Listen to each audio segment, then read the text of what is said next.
The pain was so great that sometimes I wanted to take my own life. But then you just get loaded again and keep trudging and keep moving forward, you know. The despair, the loneliness that you feel when you're deep in addiction, whether it's heroin, whether it's methamphetamine, whether alcohol's driving your life, that despair and hopelessness that you feel, it's hard to reach out. It's hard to come up for air. It's hard to see a solution. It's really difficult at times. But we have to remember that's its job. Drugs and alcohol can lead to big concerns for parents. One man wants to help by sharing his story to teach kids about their dangers. Richard Jensen became addicted to methamphetamine when he graduated from high school. He was in and out of jail many times before he decided to get clean. Now Jensen travels the country to show kids that this can happen to anyone. They don't have to go down that road that I went down. They don't have to even venture into experimenting with drugs and alcohol, because this is what's going to happen. This can happen to anybody. Jensen, who's from Portland, Oregon, has been clean for 12 years. He says one of his passions in life was wrestling. Jensen wants to help kids find something they love and tells them to stay focused.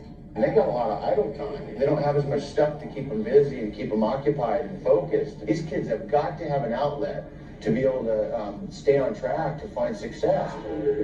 Jensen's story was part of an Emmy-winning feature by ESPN. This everyday hero lost 15 years of his life to addiction, prison, and a series of bad choices. Richard Jensen has been at the bottom. He's our everyday hero for his inspirational reversal and how he's sharing the knowledge he gained when he finally made it back to the top.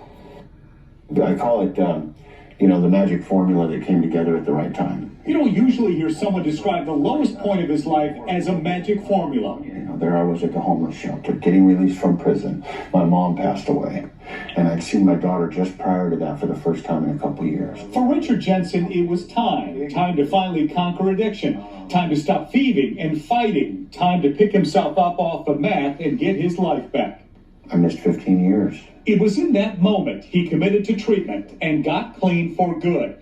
But his life still felt like it was in pieces. So, let's go, a minute and a half to go. At 37 years old, out of shape and out of practice, he joined the wrestling team at Clackamas Community College, picking up a dream he dropped almost 20 years earlier. I knew that if I could restructure my life around the sport of wrestling, then I might have a chance for success.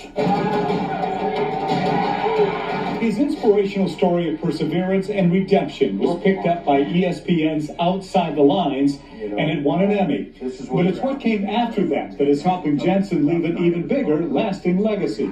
I couldn't sit home on my hands anymore once I realized the importance of it. A teacher in upstate New York had seen the ESPN piece and incorporated it into a lesson. Students wrote touching personal letters to Jensen, a man on the other side of the country who they'd never met, asking questions and sharing their own experiences.